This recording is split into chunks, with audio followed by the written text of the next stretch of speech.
નમસ્કાર, દિલ્હીની દોડમાં આપનું સ્વાગત છે. હું છું ચિંતન. ગુજરાતની 26 પૈકી ગાંધીનગર બેઠકના ઉમેદવારની જાહેરાત થયા બાદ બાકીની 25 બેઠકો માટે 1 કલાક બાદ ભાજપ મંથન શરૂ કરશે. દિલ્હીમાં ભાજપના હેડક્વાર્ટર પર સાંજે 7 વાગે પાર્લામેન્ટરી બોર્ડની બેઠક મળવા જઈ રહી છે. અમિત શાહની અધ્યક્ષતામાં મળનારી આ બેઠકમાં હાજરી આપવા માટે મુખ્યમંત્રી, નાયબ મુખ્યમંત્રી, કેન્દ્રીય મંત્રી પરસોત્તમ રૂપાલા અને મનસુખ માંડવિયા ગઈકાલથી જ દિલ્હી પહોંચી ચૂક્યા છે. સૂત્રોની માનીએ તો મોડી સાંજ સુધી આ બેઠક ચાલશે. જી હા, સાંજે 7 વાગે આ બેઠક મળવાની છે ભાજપ હેડક્વાર્ટર પર. ગુજરાતની 25 બેઠકોના ઉમેદવાર નક્કી કરવા માટે મંથન થશે. 25 બેઠકો એટલા માટે કારણ કે ગઈકાલે જ ગાંધીનગર બેઠક પર અમિત શાહનું નામ ફાઇનલ થઈ ચૂક્યું છે. જી હા, 26 પૈકી ગાંધીનગર બેઠકના ઉમેદવારની જાહેરાત થયા બાદ હવે બાકીની 25 બેઠકો છે તેના માટે 1 કલાક બાદ ભાજપ મંથન શરૂ કરશે. દિલ્હીમાં ભાજપના હેડક્વાર્ટર પર 7 વાગે પાર્લામેન્ટરી બોર્ડની બેઠક મળવા જઈ રહી છે. અમિત શાહની અધ્યક્ષતામાં આ બેઠક મળશે અને તેમાં હાજરી આપવા માટે પહોંચ્યા છે મુખ્યમંત્રી વિજય રૂપાણી, નાયબ મુખ્યમંત્રી નીતિન પટેલ, કેન્દ્રીય મંત્રી પુરુષોત્તમ રૂપાલા અને મનસુખ માંડવિયા, જેઓ ગઈકાલથી જ દિલ્હી પહોંચી ચૂક્યા છે. અમિત શાહના નામની જાહેરાત થઈ ત્યારબાદ તેઓ રાત્રે તેમનું મોઢું મીઠું કરાવ્યું અને અભિનંદન પણ પાઠવ્યા.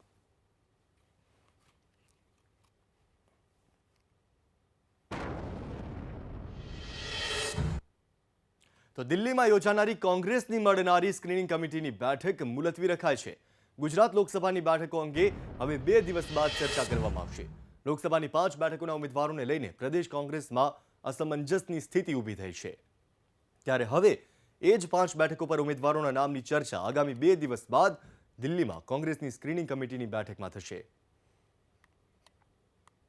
અમારા સંવાદદાતા કુશાંગ સોની જોડાઈ ચૂક્યા છે. કુશાંગ, 5 બેઠકોને લઈને હજુ અસમંજસ છે. આમાંથી કેવી રીતે બહાર નીકળશે કોંગ્રેસ?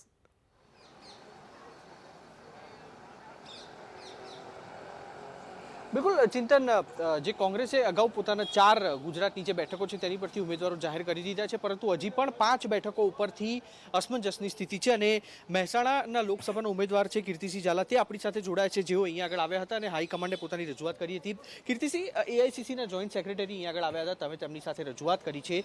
શું મુખ્ય માંગ છે અને મહેસાણામાં આખું કોકડું ગૂંચવાયું છે ક્યાં આગળ? અમે પાર્ટીમાં અમારી રજૂઆત કરી કે ભાઈ ક્ષત્રિય ઉમેદવાર તરીકે મહેસાણામાં ટિકિટ આપવામાં આવે તો જીતી શકાય છે. કે અહીં વોટનું ગણિત પ્રમાણે જીતી શકાય એવું છે. એ બધી અમે પાર્ટીમાં રજૂઆત કરી છે. અચ્છા, શું કીધું છે પાર્ટી તરફથી? જે આખું કોકડું ગૂંચવાયેલું છે 6 બેઠકો ઉપર, ટોટલ 7 બેઠકો ઉપર, એ કોકડાની તો વાત અમારા હાઈકમાન્ડને ખબર હોય કે કેમ શું થઈ રહ્યું છે. એ બધી અમે અમારી રજૂઆત પાર્ટીને કરી રહ્યા છીએ કે ભાઈ જે કોઈ ઉમેદવાર આવે, પાટીદાર આવે કે ક્ષત્રિય આવે, જે કોઈ ઉમેદવાર આવે એ જલ્દી ડિક્લેર થાય તો અમે પાર્ટીનું કામ કરી શકીએ. અચ્છા, મહેસાણા બેઠક ઉપર અત્યારની વાત કરી, કેટલા ઉમેદવારો, કેટલા દાવેદારો જે છે ત્યાં લોકસભા માટે અત્યારે નોંધાયેલા છે?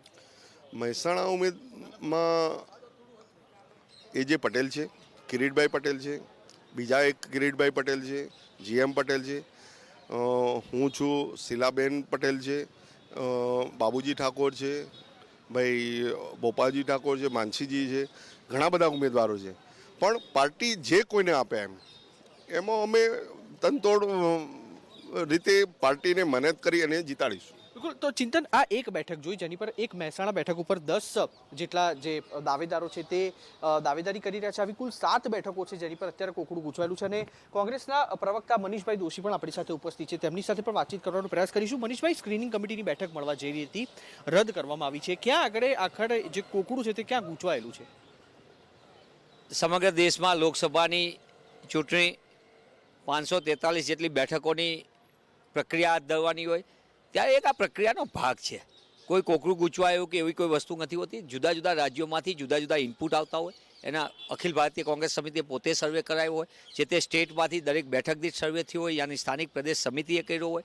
અને એ બધાની જગ્યાએ પછી તમામ જે સ્ક્રીનિંગ કમિટી માટેની જેમની જવાબદારી હોય છે એમના અન્ય વ્યવસ્થાના કારણે મુલતવી રહી છે બેઠક. અને બેઠક મુલતવી રહે તો એ સતત ચાલતી પ્રક્રિયા છે. પ્રથમ ફેઝ, બીજો ફેઝ, ત્રીજો phase, election commission of India જેટલા ફેઝ છે એની પહેલાં ઉમેદવારની પસંદગી પ્રક્રિયાને અંતિમ આખરી ઓપ અપાતો હોય છે. અને આ એક પ્રક્રિયાનો ભાગ છે. એટલે સમય જે સ્ક્રીનિંગ કમિટીની જેમની જવાબદારી હોય છે તે વરિષ્ઠ નેતાઓ હોય છે, સાથે સાથે જે તે પ્રદેશના પણ ઓલામાં હોય છે, જુદા જુદા ઇનપુટ હોય છે. અમારી અપેક્ષા એ છે કે ઉમેદવાર જે કોઈ આવે કોંગ્રેસ પક્ષના સિદ્ધાંતો સાથેની મજબૂતીથી આવે, સાથોસાથે જીતની શક્યતા, કારણ કે આ ચૂંટણી છે, અને સૌથી મોટી અગત્યતા એ પ્રજા પ્રત્યે જવાબદેહી હોય. અચ્છા, એક સવાલ એ પણ પૂછું કે પોરબંદર બેઠક ઉપરથી એનસીપી પોતાના એક ઉમેદવાર લડાવી શકે છે. એનસીપીએ આજે જ જાહેરાત કરી છે. કેવી રીતે આખું ગણિત આપ જોઈ રહ્યા છો? કોંગ્રેસ પક્ષના રાષ્ટ્રીય અધ્યક્ષ સન્માન્ય રાહુલજીએ કોઈપણ પ્રદેશમાં ગઠબંધન માટે જે તે પ્રદેશના સાથે રાષ્ટ્રીય નેતૃત્વનું પરામર્શ થતો હોય છે. એનસીપી અમારો 2004થી 14 સુધીમાં નેચરલ પાર્ટનર હતા. અમારી એલાયન્સમાં યુપીએ સરકારના ભાગીદાર હતા. કોની સાથે ગઠબંધન કરવું, કઈ બેઠક ઉપર ગઠબંધન કરવું, એ અમારું પ્રદેશ નેતૃત્વ રાષ્ટ્રીય નેતૃત્વ સાથે પરામર્શ કરીને આખરી ઓપ આપશે. જ્યાં લગી સવાલ છે પોરબંદરની બેઠકનો ને બાકીની, કોંગ્રેસ પક્ષે 4 બેઠક જાહેર કરી ચૂક્યા છે. આણંદથી પૂર્વ કેન્દ્રીય મંત્રી શ્રી ભરતસિંહજી સોલંકી, છોટાઉદેપુરથી રણજીતસિંહ રાઠવા, વડોદરાથી અમારા યુવા પાટીદાર નેતા પ્રશાંતભાઈ પટેલ અમારો શહેર પ્રમુખ છે, અને તે જ રીતે અમદાવાદ પશ્ચિમમાંથી અમારા વરિષ્ઠ નેતા પૂર્વ સાંસદ શ્રી રાજુભાઈ પરમારને જાહેર કરી છે. 22 બેઠકો માટેના અંતિમ તબક્કામાં એની પ્રક્રિયા બધી ચાલી રહી છે. પ્રદેશ અધ્યક્ષ સન્માનીય અમિતભાઈ ચાવડા, વિધાનસભા કોંગ્રેસ પક્ષના નેતા સન્માનીય પરેશભાઈ દાનાણી આ પરામર્શ બેઠકોમાં બેસી સ્ક્રીનિંગ કમિટીમાં તેઓ પાર્ટ લઈ રહ્યા છે, અને આગામી દિવસોની અંદર થોડાક સમયની અંદર તમારી સામે આવશે. તમારા માધ્યમથી જ સમગ્ર ગુજરાતમાં આ વાત ખુલ્લી મૂકવામાં આવશે.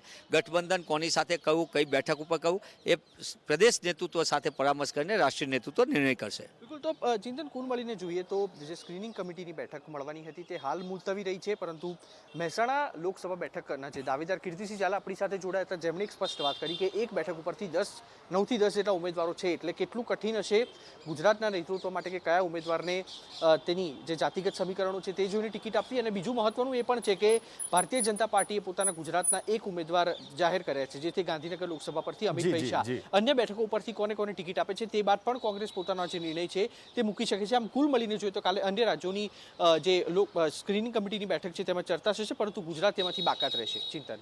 જી આભાર કુશાંગ આપનો જાણકારી આપવા માટે. તો કીર્તિસિંહ છે તેમણે પણ પક્ષને રજૂઆત કરી છે અને ક્ષત્રિય સમાજમાંથી કોઈને ટિકિટ મળે તેવી તેમની માગણી છે. આ પહેલા પણ ક્ષત્રિય સમાજમાંથી ટિકિટો મળે તે માટે ભાજપને પણ રજૂઆતો કરવામાં આવી છે. હવે કોંગ્રેસમાં પણ એવી માગણી ઉઠી રહી છે અને કીર્તિસિંહ આ વખતે એવી માગણી કરી રહ્યા છે કે તેમને ટિકિટ મળે. આ બધાની વચ્ચે દિલ્હીમાં યોજાનારી કોંગ્રેસની સ્ક્રીનિંગ કમિટીની બેઠક હતી તે પણ મુલતવી રહી છે.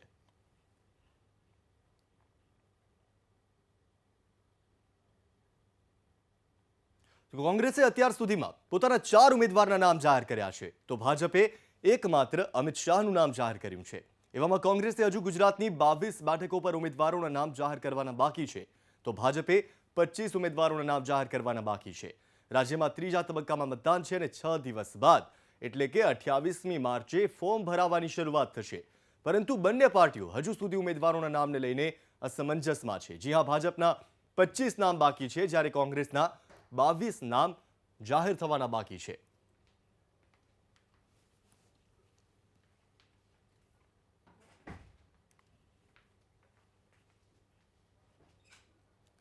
તો ભાજપે હજુ પણ પોતાના 25 નામ જાહેર કરવાના બાકી છે. ગઈકાલે જ અમિત શાહના નામની જાહેરાત થઈ, તો કોંગ્રેસના હજુ પણ 22 નામ બાકી છે. સમાચારોમાં આગળ વધીએ. ગુજરાતની 9 બેઠકો પર પ્રવીણ તોગડિયાએ પોતાની પાર્ટી હિન્દુસ્તાન નિર્માણ દળના ઉમેદવારો જાહેર કર્યા છે, જેને લઈને ભાજપ અને કોંગ્રેસની બંનેની મુશ્કેલી વધી શકે છે. કારણ કે તોગડિયા કોના મત તોડશે એક મોટો સવાલ છે. આ તરફ એનસીપીને લઈને કોંગ્રેસ માટે એક સારા સમાચાર છે, કારણ કે એનસીપીએ રાજ્યમાં ઉમેદવારો નહીં ઉતારવાનો નિર્ણય કર્યો છે. કદાચ જો ગઠબંધન થશે તો એનસીપી એકમાત્ર પોરબંદરથી પોતાના ઉમેદવાર ઊભો રાખશે. વિધાનસભા ચૂંટણીમાં પણ એનસીપીને એકમાત્ર કુતિયાણા બેઠક પર સફળતા મળી હતી.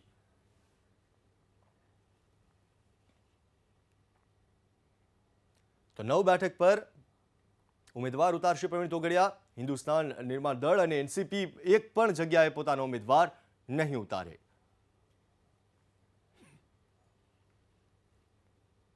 તો કોંગ્રેસે પહેલી યાદીમાં ગુજરાતના 4 નામો જાહેર કર્યા, જેના 13 દિવસ બાદ પણ ભાજપમાં કોઈ સળવળાટ ન દેખાતા કોઈ રાજકીય માહોલ જોઈએ એવો નહોતો જામ્યો. પરંતુ ગુરુવારે ભાજપે પહેલી યાદીમાં ગુજરાતની ગાંધીનગર બેઠકનું નામ જાહેર કરતા જ રાજનીતિમાં નવા જ તરંગો રેલાયા છે.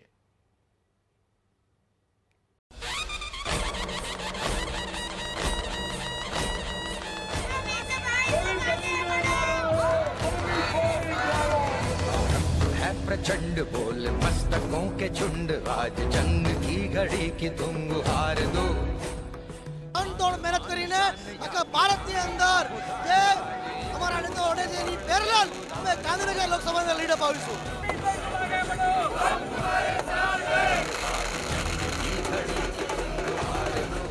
आरंभ है प्रचंड ગાંધીનગરની બેઠક તમે કોઈ પણ સંજોગોમાં જીતીને બતાવશું.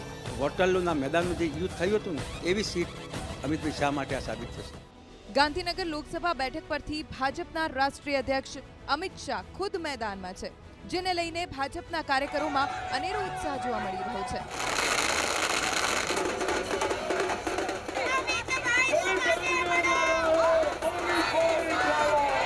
બીજી તરફ કોંગ્રેસમાંથી ગાંધીનગર ઉત્તરના ધારાસભ્ય CJ ચાવડાનું નામ ચર્ચાઈ રહ્યું છે. ગાંધીનગર બેઠક પરથી અમિત શાહને ચૂંટણી મેદાનમાં ઉતારવાના નિર્ણયને ભાજપ પોતાનો માસ્ટર સ્ટ્રોક ગણાવી રહ્યું છે. પસંદગીથી આજે સામાન્યમાં સામાન્ય કાર્યકર્તા ખુશ છે. એમની શક્તિઓથી આજે ગુજરાતની પ્રજા વાકેફ છે. આવો કરંટ ગુજરાતની 26 સીટમાં અમિત શાહના ઉમેદવાર બનવાના કારણે છે. એના કારણે કાચા હાથમાં ધૂળેટીની આજે આપણને ભેટ મળી છે અને 26 સીટોમાં ભાજપનો વિજય બન્યો. શાહનું નામ જાહેર થયા પહેલા જ કોંગ્રેસમાંથી CJ ચાવડા ઉમેદવાર બનશે તે નિશ્ચિત માનવામાં આવી રહ્યું હતું. શાહ જેવા દિગ્ગજ સામે હોવા છતાં CJ ચાવડાના આત્મવિશ્વાસમાં સહેજ પણ ઓટ નથી આવી.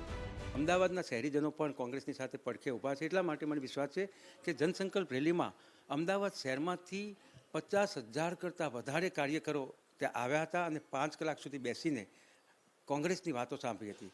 અને અત્યારે શક્તિ પ્રોજેક્ટ દ્વારા અને જનમિત્ર દ્વારા બૂથ સુધી અમારી વાત અમદાવાદ શહેરમાં પણ લોકોએ પહોંચાડી છે.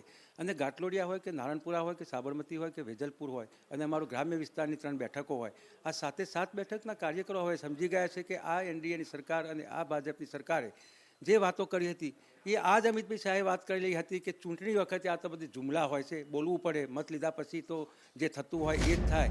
ગઈ લોકસભા ચૂંટણીમાં અહીંથી ભાજપના લાલકૃષ્ણ અડવાણી સામે કોંગ્રેસે કિરીટ પટેલને મેદાનમાં ઉતાર્યા હતા. અડવાણીને 7,73,539 મત મળ્યા હતા તો કિરીટ પટેલને 2,90,418 મતથી સંતોષ માનવો પડ્યો અને ભાજપની 4,83,121 મતથી જીત થઈ. ગાંધીનગર લોકસભાની સીટ એ ભારતીય જનતા પાર્ટીના કાર્યકર્તા માટે શીર્ષ નેતૃત્વની સીટ છે.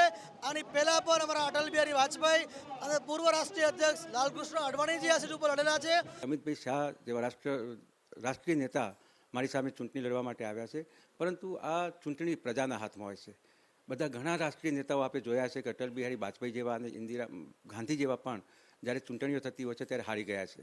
એટલે એવું રાષ્ટ્રીય નેતા કે નાનો નેતા એવું હોતું નથી. પ્રજાના પ્રશ્નો અગત્યના હોય છે અને પ્રજાના પ્રશ્નો કોણ ઉકેલવામાં વધુ સક્ષમ છે અને જેને સત્તા મળી હોય એને પ્રજાના પ્રશ્નો ઉકેલવામાં સફળ રહ્યા કે કેમ એ જોવાતું હોય છે અને એ જોવામાં ભારતીય જનતા પક્ષના નેતાઓ નિષ્ફળ રહ્યા છે.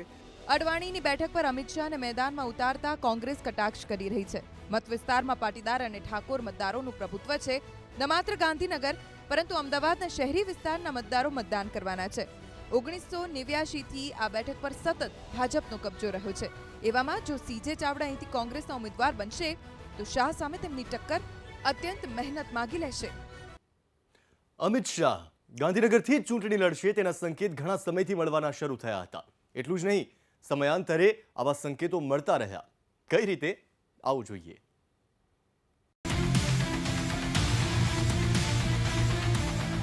ભાજપનો ગઢ ગાંધીનગર, જ્યાંથી મેદાનમાં ખુદ ભાજપ અધ્યક્ષ અમિત શાહ. ગયા મહિનાથી જ અમિત શાહ ગાંધીનગરથી ચૂંટણી લડશે તેવા સંકેતો મળી રહ્યા હતા. જેનો પુરાવો છે આ દ્રશ્યો. 12 ફેબ્રુઆરીના ભાજપે દેશભરમાં મારો પરિવાર ભાજપ પરિવાર અભિયાન શરૂ કર્યું, જેની શરૂઆત ગાંધીનગર લોકસભા મત વિસ્તારમાં આવતા અમિત શાહના નિવાસસ્થાને કરાઈ.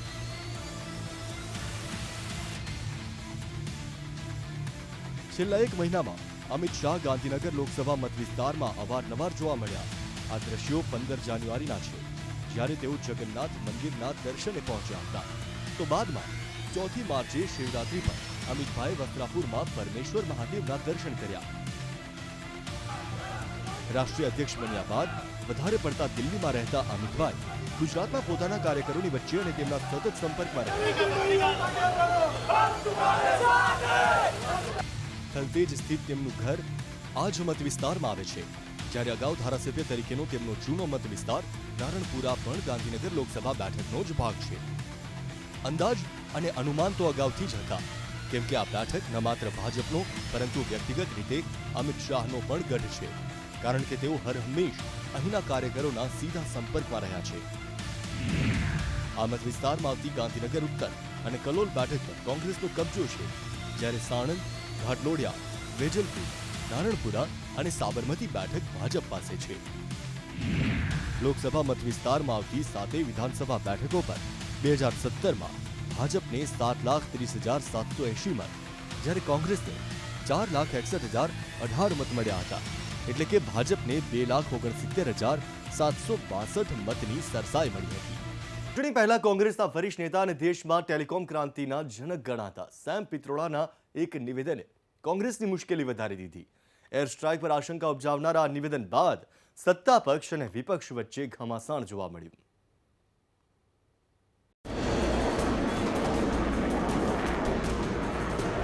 What did we really attack? Did we really kill 300 people? I don't know that.